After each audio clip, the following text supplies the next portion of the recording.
Gandang gabi po mga kapatid. Amen. Hindi yata buhay na naman ha. Ngingiti muna ako pang thumbnail. Ay, magandang gabi po mga kapatid. It's an honor for me to na magamit ng Panginoon upang magbahagi ng kanyang pong salita sa atin po sa gabing ito.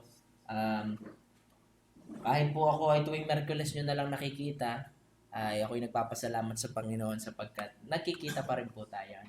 At ako'y nagpapasalamat sa Panginoon sa biyaya niya sa amin sa Cagbalete. Totoo po yung sinabi ni Brother Ivor, sobrang init po doon at walang kuryente sa amin. Gayun pa man ay salamat sa Panginoon. At meron kaming opportunity to go there and preach the gospel. Ito pong ating pag-aaralan is actually related dito po sa atin pong yun nga po yung pagpunta namin sa Cagbalete. Kasi po ang title po ng ating sermon sa gabing ito is titled Revisiting Our Purpose or Our Church's Purpose. Hindi lang po ito purpose ng church natin mga kapatid. Bagamat ito po ang purpose talaga ng ating church, kagaya nga po ng ating pong verse or theme ng ating church, Romans chapter 10 verse 17, faith cometh by hearing and hearing of the word of God. But this is the purpose of the whole church, and not just the whole church, but every Christian inside the church. So samahan niyo po ako mga kapatid sa aklat po ng Mateo. So Matthew chapter 28 verse 18 to 20. So, atin po muling babalikan yan ang mandatos ng Panginoon sa atin. Alam ko po, ilang beses na nating narinig ang mga pagtuturo at preaching pagdating po sa topic na ito, ngunit atin pong babalikan muli kung ano ang mandatong ito ng Panginoon para sa atin. So let's open our Bibles to Matthew chapter 28 verse 18 hanggang 20. So kung nabuksan na po natin ang ating mga Biblia, hayaan niyo pong basahin ko ang sinasabi ng salita ng Panginoon. Ang sabi po ng salita ng Panginoon, umpisahan ko po sa verse 16. Now the 11 disciples went to Galilee, to the mountain to which Jesus had directed them. And when they saw him, they worshipped him, but some doubted. And Jesus came and said to them, all authority in heaven and on earth has been given to me. Go, therefore, and make disciples of all the nations, baptizing them in the name of the Father, and of the Son, and of the Holy Spirit, teaching them to observe all that I have commanded you, and behold, I am with you always to the end of the age. Purihin ang Panginoon. Let's pray. Dear God, our Heavenly Father, Panginoon, salamat po sa pagkakataong ito na ipinagkaloob niyo po sa amin upang minsan pa ipag-aralan namin ang iyong salita. Amin pong mabisita, Panginoon, ang rason kung bakit naandito ang iyo pong panambahan o bakit naandito ang church, O Diyos, at bakit kami pa naandito sa lupang ito at hindi mo pa kami kinukuha. Panginoon, dalangin po namin that this message, the truth from your word, strikes our heart, Panginoon, in such a way na kami po ay magising, Panginoon, sa aming pagkakahimbing at kami, Panginoon, ay umusad para po sa iyong kaluwalhatian. Gawin ang mandato mo sa aming pong buhay. Kasabay po nito, Panginoon, ako po'y naninikluhod sa iyo. Kayo po ang manguna sa iyong tagapagsalita, sa iyong lingkod sa gabing ito. Ang iyo pong salita, Panginoon, lamang aming mapag-aralan at amin pong marinig, O Diyos. Ilayo niyo po ang anumang bias or agenda, Panginoon, ng iyong tagapagsalita sapagkat ang nais po naming marinig ay ang iyong katotohanan. Salamat, Panginoon. Kayo po ang manguna sa amin. Purihin ka in Jesus' name. Amen. Amen. Salamat sa Panginoon. Mga kapatid, bago tayo mag-umpisa, meron po akong tanong. Pag ang isang cellphone, halimbawa, hindi gumagana, hindi na sira na ang charger, sira na ang battery, hindi mo na mabuhay, ano ang dapat gawin sa cellphone na yon? Tapon na, ano po? Pag ang sasakyan, hindi na gumagana, Bumangga, total wreck. Ano nang dapat nang gawin sa sasakyan na yon? Tapon na din. Ang tanong ko po mga kapatid sa atin, papaano po kung ang isang church, hindi na niya nagagawa ang purpose niya? Hindi na niya nagagawa kung bakit siya nariyan. Ano po ang dapat gawin sa church na yon? Natigilan po tayong lahat. Ano po? Alam niyo po mga kapatid, ito pong ating pinag-aralan, ito po tinatawag na The Great Commission. Pero sa kasamaang palad at sa nakakalungkot na pangyayari, it has become the Great Omission. Nawawala na po ang mandatong ito sa atin. Ngunit ito po ang huling salitang iniwan ng Diyos sa atin. Bigyan ko po kayo ng isang maikling synopsis sa mga nangyari. Ang Panginoon po ay muling nabuhay at siya'y muli nang aakyat sa langit. Tapos na po ang earthly ministry ng Panginoon. Ngayon, kausap niya, dinala niya ang mga disipulo at mga tagasunod niya sa isang mataas na bundok, the mountains of Galilee, kung saan nakikita nila ang Jerusalem, ang Israel, and even far beyond. At dito sinabi ng Panginoon kung ano ang dapat nilang gawin. And by extension, kung ano ang dapat po nating gawin, mga kapatid. Kaya ngayon, ang title po ng ating pag-aaral is Revisiting Our Church's Purpose. Kung para saan ba ang church na ito at para saan ang mga taong naandito, nakabilang ng church na ito. Meron po tayong 4 na katotohanan na titingnan. At ang gusto ko pong mapukaw sa ating damdamin at mabuhay sa ating kalooban na tayo dapat ay umusad, galugadin ang bawat sulok ng daigdig upang ibahagi ang salita ng Panginoon. At sa 4 na katotohanan ito, I pray na ito po ay mangyari sa atin. Una, kailangan po nating malaman ang authority o ang otoridad sa likod ng purpose na ito o atas na ito sa atin. Pangalawa, ano yung mandato natin? What is our mandate? Secondly, what is the scope o extent hanggang saan ang inaabot ng utos na ito para sa atin? At pangatlo, ano naman po yung encouragement sa atin kung gagawin natin ang mandatong ito sa buhay natin. Kaya mga kapatid, samahan niyo po ako sa unang puntos na ating pong pag-aaralan. The authority of our mandate. Ang sabi po dito sa verse 18, ang sabi po ng salita ng Panginoon, And Jesus came and said to them, All authority in heaven and on earth has been given to me. Ano po kaya ibig sabihin nito? Does it mean that Jesus ascended into a deity from being a mere human? Ibinigay ba sa kanya ng Diyos ang otoridad na mamahala sa langit at sa lupa? Ibig sabihin ba nito, meron din tayong kapasidad someday, somehow, pag ginalingan natin ang pagiging buhay Kristiyano natin, na makuha natin ang same authority na ito? Mga kapatid, I would like to remind you that Jesus Christ in Philippians chapter 2, He willingly let go of the glory that He had. Jesus Christ is God. Jesus Christ is King of kings and the Lord of lords. But because of His great love towards us. Sabi sa Philippians chapter 2, have this mindset which was in Christ, that although He existed o kahit na siya ay umiiral na Diyos, He did not regard His equality with God a thing to be grasped, but emptied Himself in a form of a bond servant.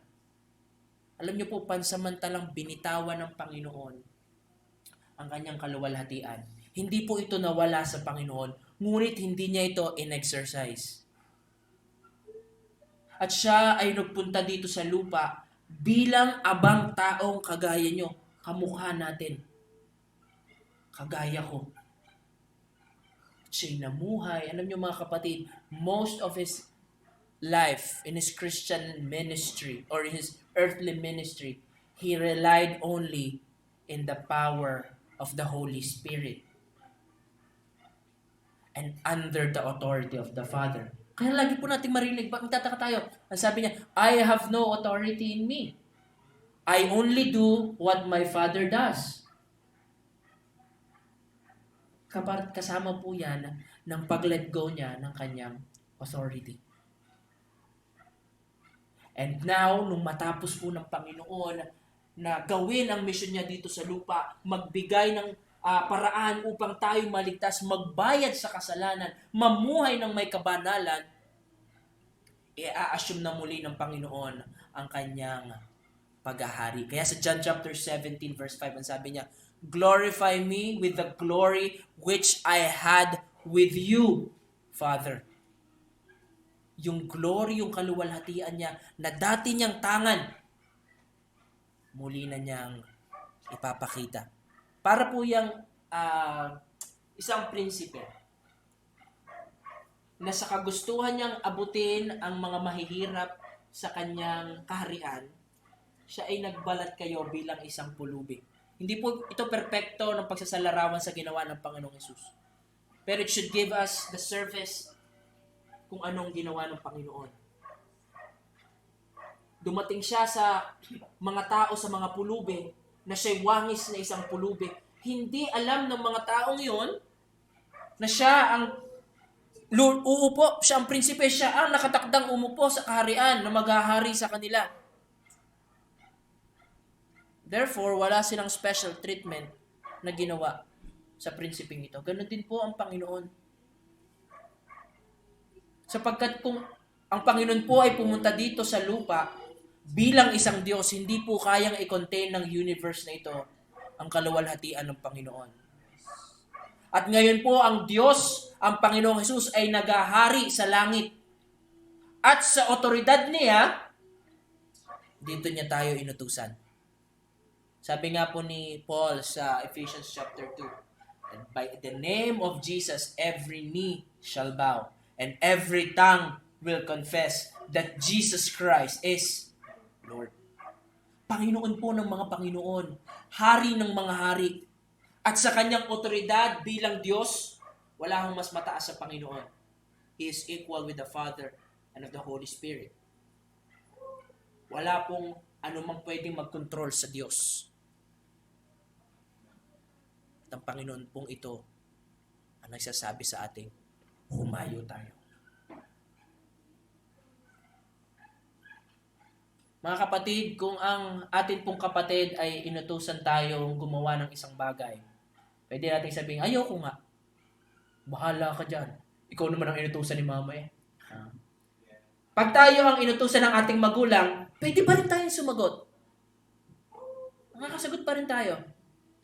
Pero kung halimbawa isang mayor ang pumunta sa bahay natin at nakiusap sa atin, nagkukumahog na tayo. How much more? Ang may-ari ng sanlibutan ito ang mag-utos sa atin, mag-iwan ng gawain sa atin, ang hindi natin gawin. Kaya by the authority of God, brothers and sisters, we have to move. Amen? Amen. Dapat tayong gumalaw at kumilos. At ano ang dapat natin gawin? Yan po ang sasagutin na ikalawang puntos natin. Ano ang mandato natin? Sabi po sa verse 20 or 19, sabi po dito, go therefore and make disciples of all the nation, baptizing them in the name of the Father, of the Son, and of the Holy Spirit, teaching them to observe all that I have commanded you. Yan po ang coverage ng ating dapat gawin.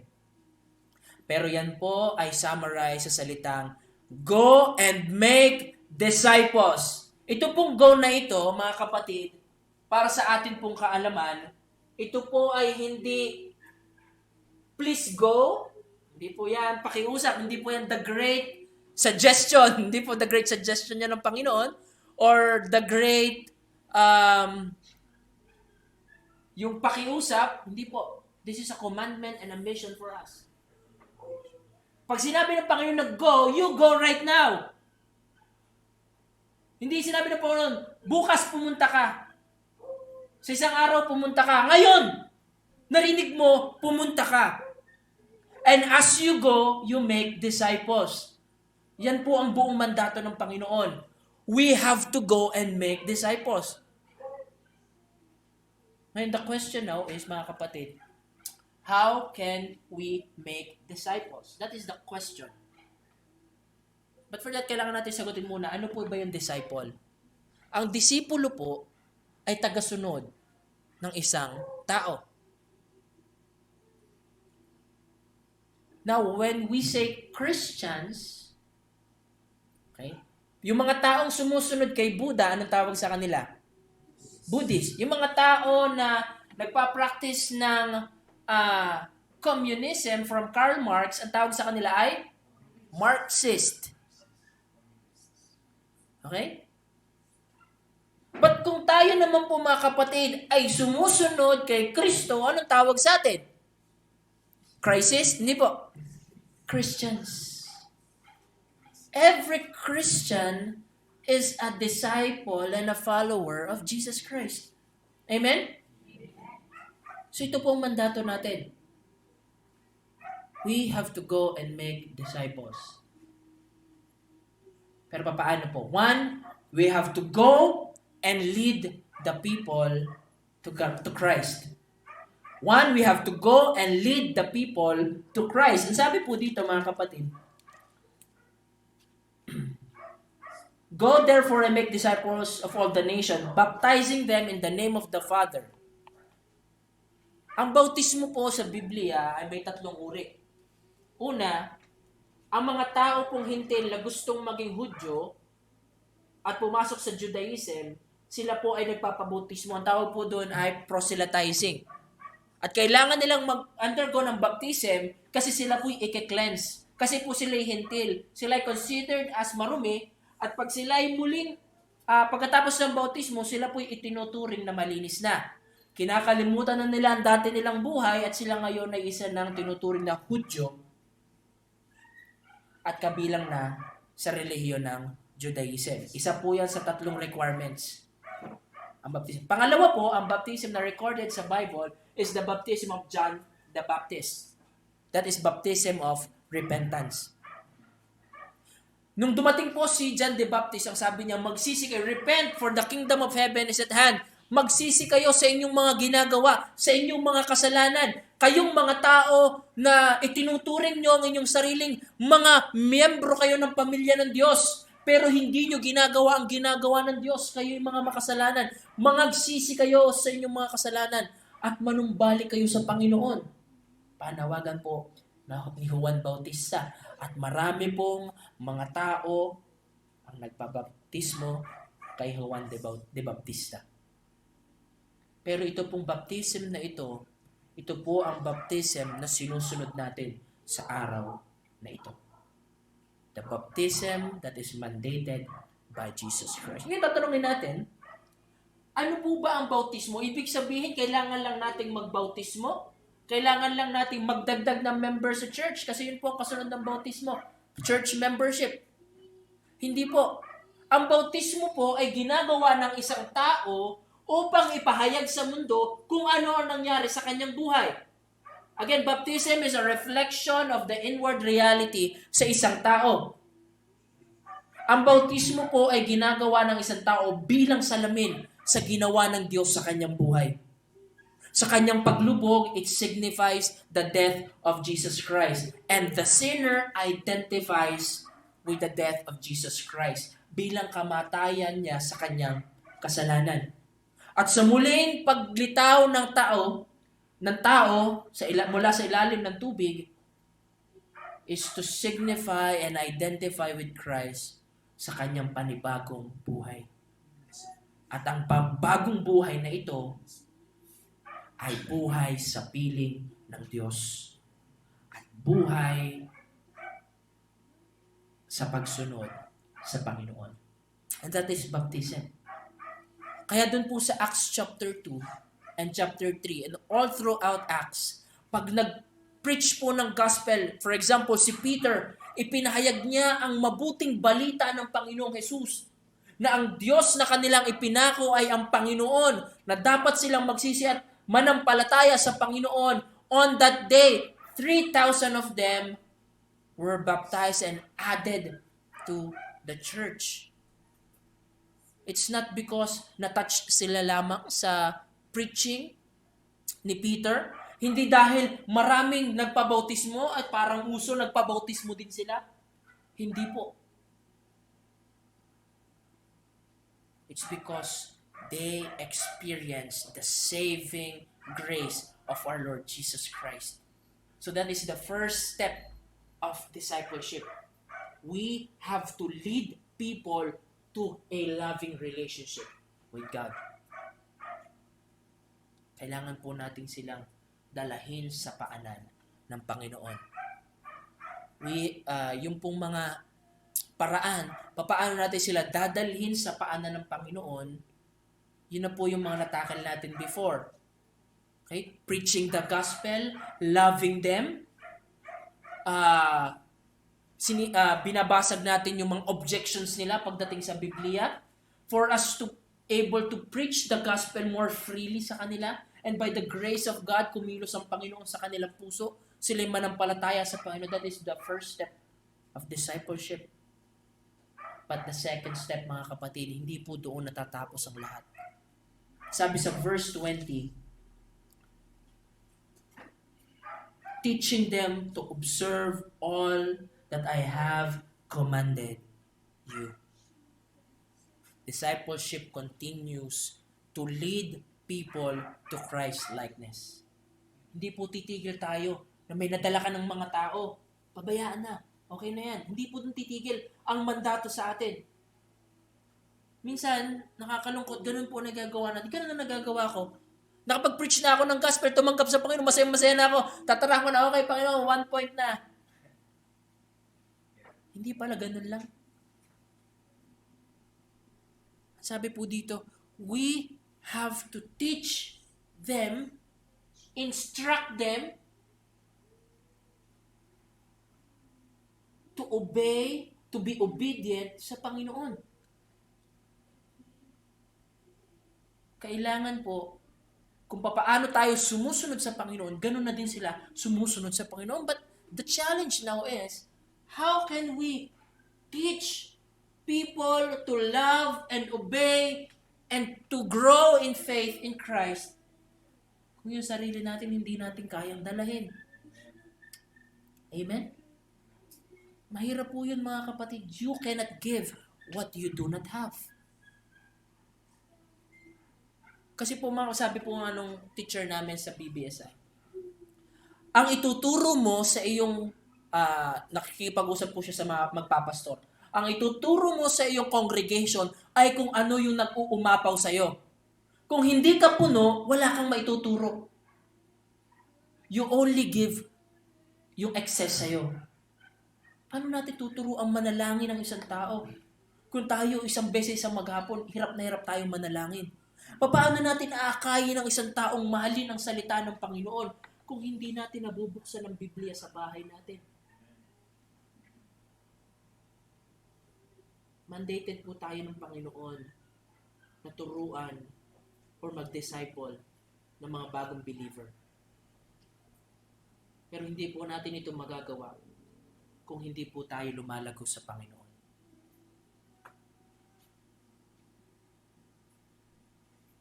Sabi po let's open our Bible to 1 Corinthians chapter 11 verse 1. Sabi po ni Apostle Paul,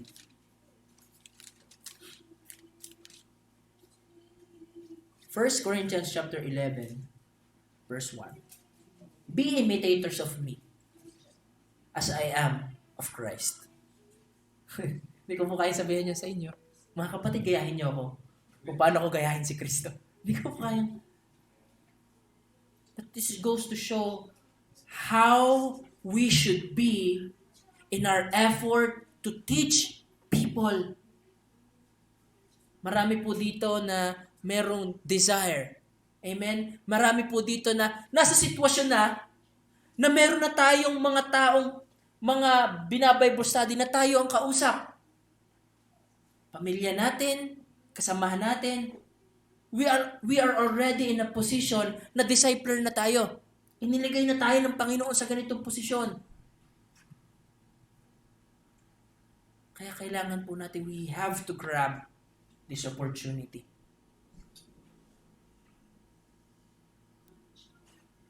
Again, mga kapatid, we are commanded to go. And to go now.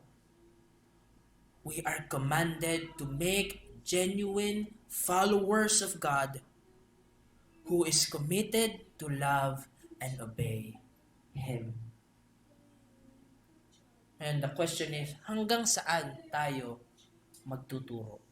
Hanggang saan ang extent ng ating pong pag-abot sa mga tao o ang mandato sa atin ng Panginoon? Sabi po dito, go, therefore, and make disciples of all the nation. Hindi po ito confined sa 4 na sulok ng Kandelaria o 4 na sulok ng Masin. The fulfillment of the Lord's commission is for our church to go global. Parang ang hirap, mga kapatid. Ano po? It's a huge undertaking para sa atin. Nonetheless, ito po ay kailangan natin kung gusto po nating ma-fulfill ang purpose natin. Paano yun, Pastor? Huwag po kayong mag-alala. Tayo po ay mag-undergo ng discipleship training sa bawat isa. Meron po kaming 5 or 6 people na nagte-training na ngayon sa discipleship. And by the grace of God, aabot po ito sa bawat isa sa atin. At pag tayo po ay na-disciple at marunong na tayo, we can go out and make disciples. At kung kaya natin mag-disciple sa maraming tao, then we start going global. Pero kung pagpapalain tayo ng Panginoon na may isa sa atin na aalis na pupunta sa ibang bansa, sa UK, diba? We can already start witnessing, discipling globally. Yan po ang extent. At hindi po natin ito magagawa, mga kapatid, kung hindi natin ito sisimulan sa ating mga bakuran. Local muna tayo, then we can go global. Amen? Now lastly, we can go to our encouragement. Mahirap po ito, mga kapatid. Kasi tayo ngayon ay sa bawat edad ng tao, hindi nawawala ang takot na sila ay ma-reject. Amen? Kahit anong kapal ng mukha ng tao, minsan natatakot ka pa rin mapahiya. Amen? Ayaw mong masabihang, sister ka pa, ikaw nga, ganito nga ugali mo. Bible ka pa. Diba? But this is the encouragement na sinabi ng salita ng Panginoon. Ang sabi po niya, verse 20, teaching them to observe all that I have commanded you. For behold, I am with you always, even up to the ends of the earth. Sabi po dito, the authority of Jesus' presence. I am with you. Kanina tinignan natin, sino ba ang nasa likod? Ang otoridad na nasa likod ng mandatong ito? Ang Diyos ng mga Diyos at Hari ng mga hari lang naman, mga kapatid. At ang sabi ng Panginoon, ako ay kasama ninyo. Kahit nasaan kayo, ako ay nariyan din. Kaya sinabi ko kanina habang nag-aaral, ano ang kagbalete kumpara sa Panginoon? Estudyante, ano ang Enverga University kumpara sa Panginoon? Ano ang academy kumpara sa Panginoon? Ano ang opisina natin kumpara sa Panginoon? Ano ang pamilya natin kumpara sa Panginoon? Sino ang matatapang kumpara sa Panginoon? Sino ang mga nakakahiyang syaran kumpara sa Panginoon. Walang makapipigil po sa kapangyarihan ng Panginoon. At kasama natin siya. Natanda ko po nung ako'y high school, first year. Nakakahiya pong aminin.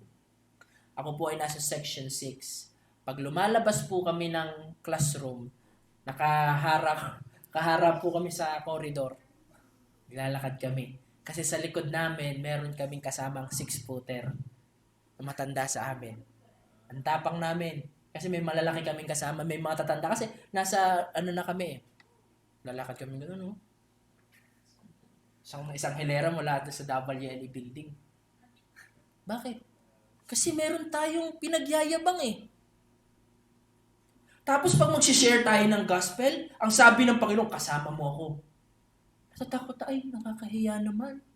Ay naku, baka tawanan ako. Naku, baka ako hindi pansinin ni Mayor pag sinubukan ko siyang share ng gospel. Naku, mayaman nito eh. Hindi ko na to kayang share ng gospel. Kakahiya lang. Baka kung ano lang sabihin sa akin. Mga kapatid, may backer po tayo. At yan po ay walang iba kundi ang Panginoong Jesus. At ang sabi niya, I am with you always. Alam niyo po yung always na yan. Yan po ay higit pa sa isang anino. Ang anino mo, ang sabi nila, ang mga tao daw o mga kaibigan daw ay parang anino. Pag masaya at maliwanag, kasama mo. Pero pag madilim at malungkot, nawawala. Hindi po ganyan ang Panginoon. Sa taluktok ng ating kagalakan, nadyan ang Panginoon, ating pinapapurihan. Sa kailaliman ng ating kahirapan, nadyan ang Panginoon at nakaalalay. Kaya gano'n man kahirap, kahit sino mang tao ang ating makaharap, huwag po tayong manghinawa, tinutulungan tayo ng Panginoon. At alam ng Panginoon kung ano ang ating ginagawa. That is the greatest encouragement that we have with God. Sabi ng Panginoon, I am with you always. Kung ang church po natin, mga kapatid, ay muling magigising sa pagkalat at pag-abot sa mga tao, not just to lead them to Christ, but to lead them to Christ-likeness, God is with us. And it is sure na magtatagumpay. Sabi nga po ng ating pastor kanina, ang ganda ng ating gawain, pero bakit tila baga para tayong pinipiga ng Panginoon? Bakit po? Kasi sa pagkatapos po ng hakbangin ito, ng phase na ito sa ating church, lalabas ang pagkadalisay ng ating pong pagiging ginto, pagiging isang Kristiyano. Kaya mga kapatid, oras na. Oras na para muli tayong tumayo. Humakbang, lumakad, makibaka para sumunod sa kalooban ng ating Panginoon. Tayo manalangin. Aming dakilang Diyos na makapangyarihan sa lahat. Tunay, Panginoon, na ang iyo pong salita ay parang isang tabak na magkabilay talim na umuusig sa amin. Parang isang balaraw na tumutusok sa amin pong puso. Tulungan niyo po kami, Panginoon, na maisa buhay, maisa puso, maisa isip namin ang challenge sa gabing ito. Ang bawat isa po sa amin ay humakbang, makiisa para po sa mandato ng isang Kristiyano to make disciples of all the nations. Salamat po, Panginoon. Kayo po ang manguna sa buhay ng bawat isa. Especially, Panginoon, pinagpe-pray po namin ang aming pong pastor bilang aming tagapanguna. Equip him, O Lord, so that he can equip us better. Sumunod po kami sa iyo, Panginoon. Salamat po, O Diyos. Pinupuri ka namin, pinapasalamatan in Jesus' name. Amen.